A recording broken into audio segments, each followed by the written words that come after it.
Hey friends, how's it going? Today we are heading to Walmart and we are going to do the $10 meal challenge. I'm super excited. I have mapped out everything that we're going to get.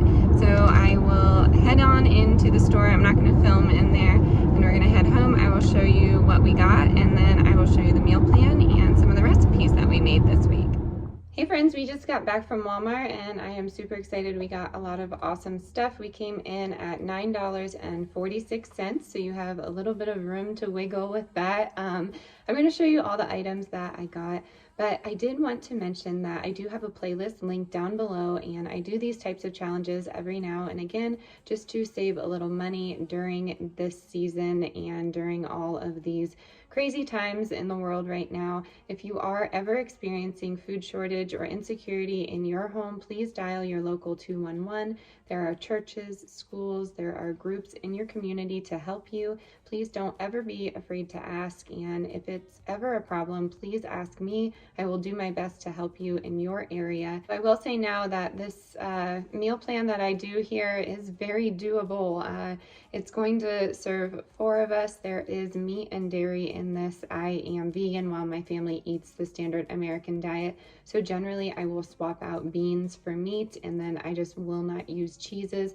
I do take supplements to maintain this lifestyle, but I feel my best self on a vegan diet, so that is why I eat the way that I eat, among many other reasons. But if you want to make any substitutions, of course you are more than welcome to. And please remember that some of these prices will vary in your area. So I'm just going to flip you around here, show you what we got, and I will take you out through the week and show you what we make to feed a family of 4 on $10. So here is everything that we got. We came down to $9.46. I, of course, got some other things from Walmart, so the receipt is a little more hefty than that $9.46. But I'm going to start over here. We got 3 red potatoes and an onion. I'm going to list all of these prices down in the description box below. Please remember that they may vary in your area. I got some all-purpose unbleached flour. I got frozen broccoli and cauliflower, and then frozen peas and carrots. I got the turkey breakfast sausage, as well as these shells. I got 2 bags of those. I got a thing of ricotta cheese. This is 15 ounces. I got 6 large eggs, and then 1 thing of tomato basil pasta. So this should give us at least 5 meals, maybe more, and we are going to take you throughout the week and show you what we're making. So I forgot to mention we do have pinto beans going in here, and that can make up that extra 46 cents because I only used half of a bag, and then I used some of the diced onions. So it is just some pinto beans, water, and onions with a little bit of spices, salt, pepper, onion powder. I'm not going to include the spices with the total of what I got at Walmart because everyone might have spices on hand, but please don't worry, it's still going to taste fine if you don't have your classic salt and pepper. So I do have pinto beans on the list as well. The first meal of the meal plan / grocery challenge is going to be sausage gravy with ricotta biscuits, some eggs, we have some potatoes here, and onion, and we are going to have some Brenner, breakfast for dinner, always a classic during these meal challenges. Let me show you how I put this together. I have the onions and sausage here. Sorry if you can't hear me, I can't find my mic, so it's just for a little bit. Just onions and sausage in here. They're gonna cook up, and then we're gonna add some flour in there and water, and we're gonna create our roux, whatever you wanna call it, but the gravy essentially. All right, I took out half and I'm bringing it down to like a low heat. You're gonna save this half for another recipe. I'm going to sprinkle in a couple tablespoons of butter here just to thicken it up. I did not drain my grease. This is based on my dad's recipe, and he doesn't either. He actually uses, I'm gonna give away a secret because he told me I could. He uses cream of mushroom soup in this, and super good. He goes on a lot of camping, hunting trips and things like that, so he has to feed a lot of people, and he always is the cook, him and my uncle. So that's probably where I got my cooking bug from, I guess you could call it. But yeah, you want this to be a little thick, and then you can add your milk or water. So it's really up to you here what ingredients you're going to use. Milk, super inexpensive. Water, obviously not expensive at all. So it's really up to you. I'm also gonna add some sage to this and add whatever spices you want. So I did end up adding milk here. We have a carton left over from a school lunch. I have the sausage, onion, parsley, and milk in here. But again, you could add water. It really just depends on how you like your gravy.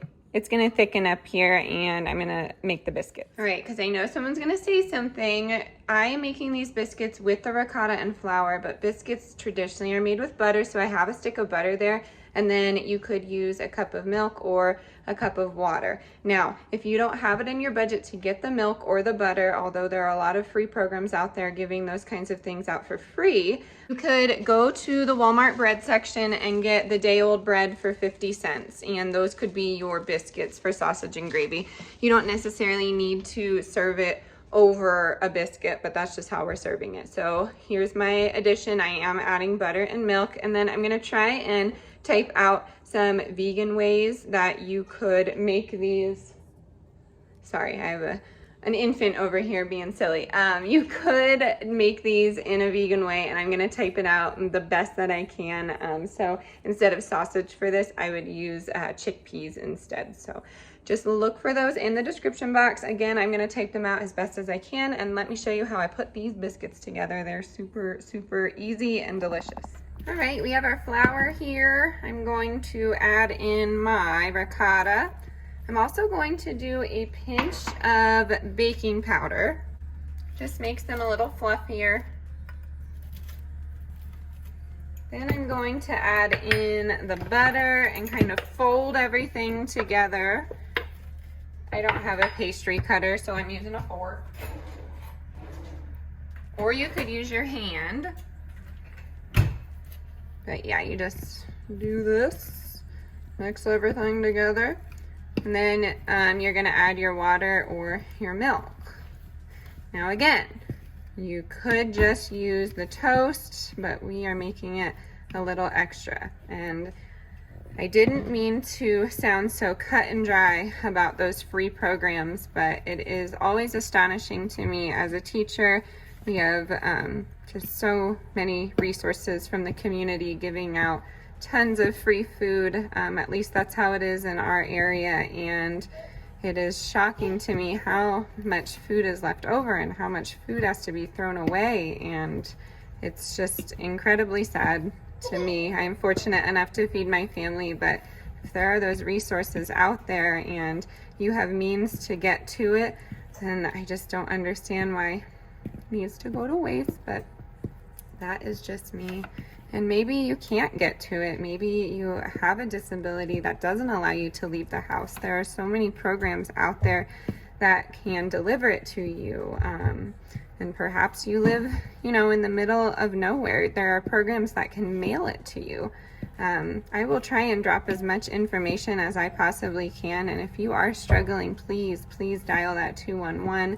They are so polite and just so helpful. And I really hope that it's not pride that's stopping you, because feeding your family and yourself is one of the most important things besides love. So I really hope that you find some help from these videos, because it would just break my heart if you left the video thinking that there was no hope for you. I'm gonna add in a little bit of milk at a time here. Mix it together. I like my biscuit dough on the wet side, and then when I place my biscuits, I've done a video like this before, but when I place my biscuits, I tend to use just 2 spoons, place them down, and I like them to be touching. I feel like that's the best way to do it. I actually did not think about the dairy in the ricotta and how that might help with this, so I might end up adding 1 little extra half cup of flour. We have plenty of it because we got that 5-pound bag. So I think I might add 1 extra little cup here and mix it together. Hey there, it's Tori from the future, but I did want to let you know that I ended up not using these biscuits for this recipe at all. You will see that I'm folding it out here, just trying to get it ready, but the kids and my husband were very hungry at this point. I had already eaten, and I just decided to do that day-old bread and then put the sausage gravy on top of that. So I'm just cutting these out with a glass here, and then I'm going to bake it at 350 for around 25 minutes. And I'm actually going to serve these with those pinto beans that I had, and you will see that later on in the video.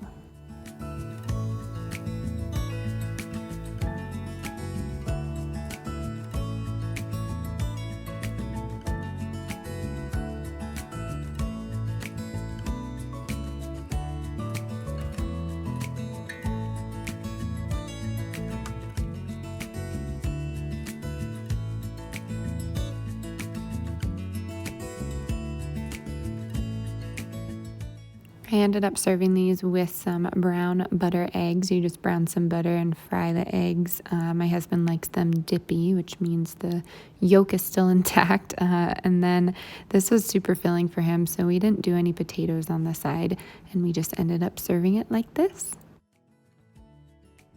Hey friends, tonight we are gonna have like a layered noodle dish, so I'll show you how to put that together.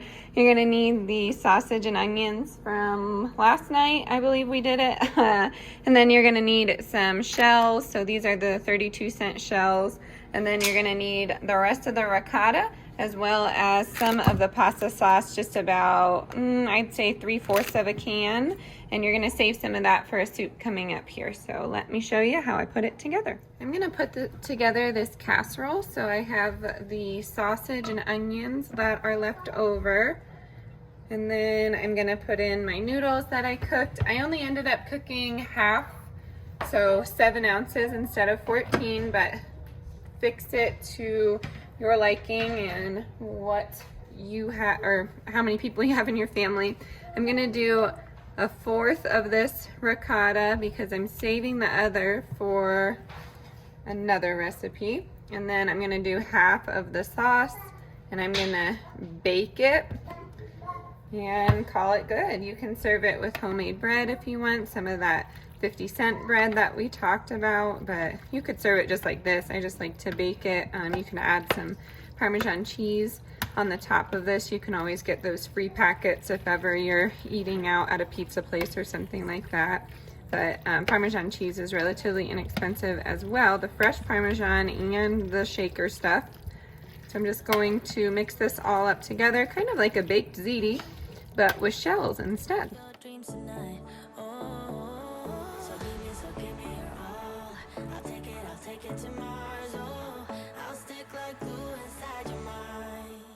Just watch me breaking, you're sweet, you're falling into me, touch me. Tonight we are going to keep it simple and make these little rosé pizza slices, we shall call them. We're going to top them with some vegetables and call it good. These are so easy. All I did was take the rest of the ricotta, mix it together with the tomato sauce, spread that around with some olive oil, salt, and pepper, and then I topped it with broccoli and cauliflower. I know that sounds odd, but it's kind of like a veggie pizza. But if you wanted to, you could save some of that sausage from before and put that on top as well.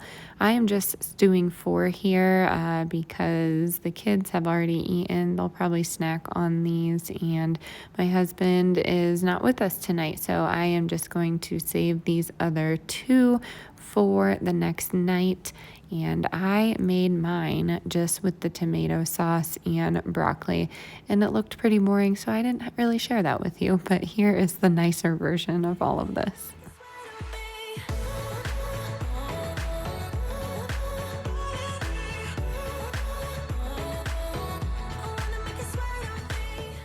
In this jumble of stuff, we are going to make some pesto tonight. So we have some basil, but you could use Italian seasoning if you'd like. We have some frozen carrots and peas. And then we are going to do some olive oil and garlic powder and call it good. We're going to serve it over some pasta and probably some extra veggies like broccoli and cauliflower because we have so much left over. Let me show you how I put this together.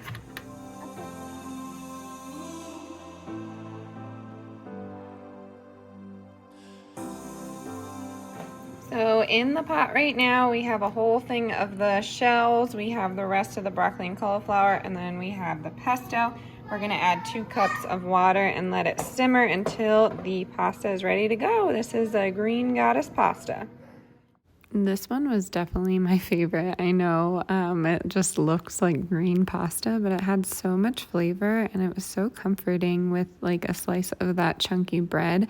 I really suggest that you try this. I have never used peas in a pesto, but it was delicious with that sweetness from the veggies.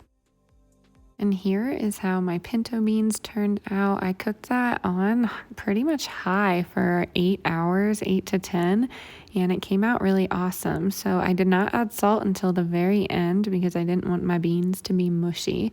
I ended up serving it with those biscuits that we had from the beginning of the week. They got a little toasty here just because I put them in the toaster, but they were really delicious. It just hit the spot on this snowy day. Something knocked you out. You felt your limitations and filled your mind. And pierogies. Unfortunately, these did not get recorded. It was a wild week. I will link different videos of me making pierogies since I've done them so many times, but this was inexpensive and we used all of the potatoes, the rest of the eggs, and the flour for this. Alrighty everyone, that's going to do it for today's video. I really hope you got some inspiration to shop and cook on the cheap for your family this week. Please don't forget to check out that playlist linked down below. It is all about emergency preparedness. There are so many different videos in there to help you out on a budget during these wild times we are going through right now. As always, stay adventurous, stay creative, and I will see you all next time. Bye everyone.